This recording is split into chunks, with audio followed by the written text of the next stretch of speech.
Bonjour, voilà, OVNI, attention, danger de Bernard Bidot. Écoutez bien parce que c'est vachement intéressant. Des chroniques religieuses. À la fin, de toute façon, je mettrai même une photo parce qu'il y a un truc extraordinaire. J'essaie de retrouver le lien avec une photo. C'est connu, hein, je pense qu'il y en a qui connaissent, hein.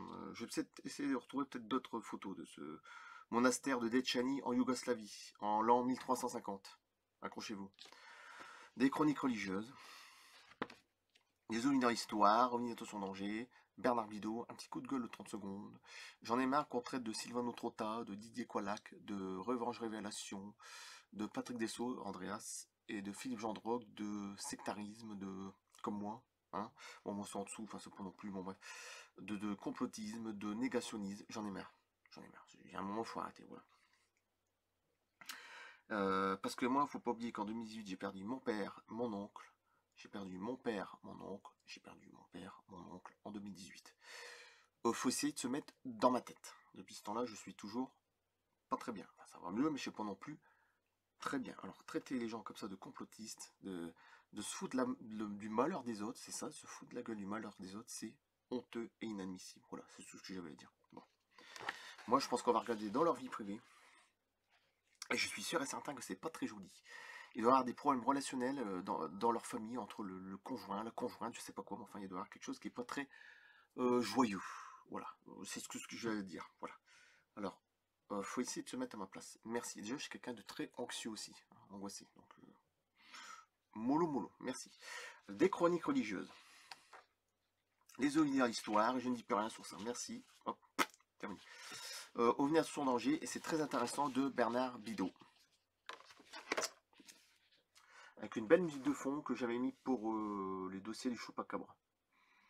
Voilà, je préfère rechanger mes trucs, au moins ça sera. Le son il sera meilleur déjà. Que le son directement de l'internet, c'est pas. Avec le haut-parleur, c'est pas pareil. Voilà.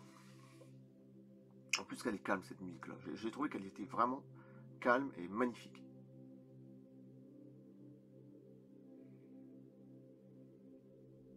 Voilà, c'est parti. Des chroniques religieuses. OVNI à tout son danger de Bernard Bidot. Lorsque nous remontons dans le temps, il faut nous fier aux religieux qui seuls savaient écrire et s'exprimer correctement. En l'an 538 est né le célèbre chroniqueur Grégoire de Tours, que j'ai très bien connu d'ailleurs, mort en 594. Grâce à lui, la vie de nos ancêtres nous est parvenue. On sait qu'il était fort estimé et qu'il notait dans ses célèbres chroniques tous les événements de son temps. En 584, il écrit « Il parut dans les ciels des rayons brillants de lumière qui s'entrechoquaient, se séparaient, s'évanouissaient. » En 584. En 585, écoutez bien, parce qu'il y a des trucs... En septembre, on a vu des rayons et des coupoles qu'on a coutume de voir et qui semblaient courir avec rapidité dans le ciel. En 587, nous vîmes pendant 2 nuits de suite, suivante, au milieu du ciel, une espèce de nuage fort lumineux qui avait la forme d'un capuchon. C'est-à-dire le polymorphisme, le mimétisme des ovnis. Ils font ce qu'ils veulent, bon bref. On voit que le mot coupole s'apparente à une soucoupe, forcément. Il dit coupole qu'on a l'habitude de voir, donc ça n'avait pas l'air étonnant pour les gens du 6e siècle. En fait, ils n'étaient même pas étonnés de voir des trucs dans le ciel. Ils n'ont pas de ce monde. Sautons quelques siècles et plongeons-nous dans des chroniques historiques religieuses qu'on ne saurait mettre en doute. Enfin, étonnés. Ouais. En 1130 et 1142, 2 dragons volants flamboyants sont passés au-dessus de Prague, en Tchécoslovaquie. Dans la nuit du 1er janvier 1254, les moines de l'abbaye de Saint-Alban, en Angleterre, virent dans le ciel une sorte de grand vaisseau de forme élégante d'une meilleure couleur. Alors là, je suis encore plus comique, écoutez bien. Le 3 août 1290, écoutez bien, parce que là, c'est... Les moines de l'abbaye de Byland, Angleterre, virent avec une grande terreur un énorme disque argenté passer lentement au-dessus d'eux. D'accord, le 3 août 1290. Je vous signale qu'à l'époque, il n'y avait pas de complotistes, d'accord, de luluberlus, on va dire ça. C'était luluberlus, de toute façon, ces gens-là. En 1350, on construisit le monastère de Dečani en Yougoslavie. Ce monastère est considéré aujourd'hui, à cause de ses 1000 fresques, comme le plus riche monastère d'Europe. Les livres qui décrivent ces fresques parlent de l'étonnement des visiteurs devant les détails ahurissants apparaissant à leurs yeux. En effet, on voit dans le ciel deux personnages enfermés dans des vaisseaux spatiaux, dans deux vaisseaux spatiaux qui volent l'un derrière l'autre d'ouest en est. Bon, je crois qu'on a l'image pour certains, hein, je pense. Le premier personnage a dans la main quelque chose devant lui comme s'il dirigeait le vaisseau, la tête tourne en arrière pour surveiller, semble-t-il, son compagnon de vol, qui le suit dans un autre engin, lequel tient aussi quelque chose dans la main. Ces deux personnages sont analogues et ne ressemblent pas aux personnages traditionnels dessinés sur les fresques elles-mêmes. Ce qui est très important, à mon avis, symboliquement parlant, c'est qu'ils n'ont pas d'auréole autour de la tête. Le dessinateur a voulu signifier que ces deux pilotes n'étaient pas des personnages religieux. Je pense qu'on a compris. Les deux vaisseaux ont des formes aérodynamiques. Derrière les vaisseaux apparaissent nettement des ondes réactives symbolisées par des signes graphiques faisant ressortir l'extrême vitesse de ces engins. Les personnages qui observent la scène depuis le sol n'ont pas l'air très rassurés et semblent se presser autour d'eux d'un autre personnage coiffé de l'auréole, symbole de son origine divine ou cosmique comme on veut. Sur notre fresque, on voit le Christ comme s'il était à l'intérieur d'une fusée prête à s'élever dans les airs.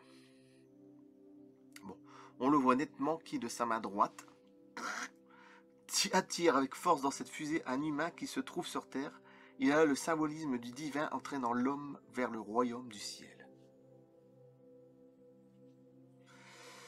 Chacun peut bien sûr trouver une autre explication à cette iconographie, mais la question que nous pouvons tous nous poser, c'est de savoir pourquoi ces vaisseaux semblent vouloir nous montrer qu'il y avait un rapport entre le Christ et ses engins. Il est aussi important de signaler que sur une icône de l'Académie religieuse de Moscou, on voit aussi le Christ dans un réceptacle de forme aérodynamique ressemblant à un vaisseau cosmique posé sur Terre. Je vous rappelle que tout cela remonte à l'année 1350, c'est-à-dire il y a 680 ans. Si j'ai bien calculé, oui, 680 ans. Et que la notion de science-fiction n'existait pas. À cette époque, on ne dessinait, on ne peignait que ce que l'on voyait et que l'on avait vu dans des livres plus anciens. Pour comprendre les fresques de ce monastère ainsi que l'icône russe, les spécialistes pensent qu'il existait des vieux grimoires, des textes apocryphes gardés précieusement dans les bibliothèques du monastère, expliquant certaines scènes de l'évangile originel, différentes de la version canonique de l'église. La censure de cette même église garde peut-être au Vatican, bien sûr c'est toujours censuré de toute façon, au Vatican ces documents trop iconoclastes pour le commun des mortels ou secrets. Ou bien peut-être ont-ils disparu avec le temps. Point d'interrogation. Mais ces fresques situées à 15 mètres du sol, faut oublier, à une hauteur où personne n'a pu faire de modification, en plus, ouais, parce que c'est quand même haut, 15 mètres, sont bien réelles et ces représentations ne peuvent être remises en cause.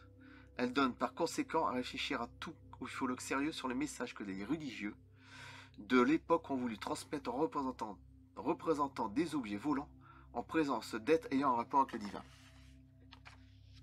Et je coupe là des chroniques religieuses. À la fin, je vais vous mettre l'image.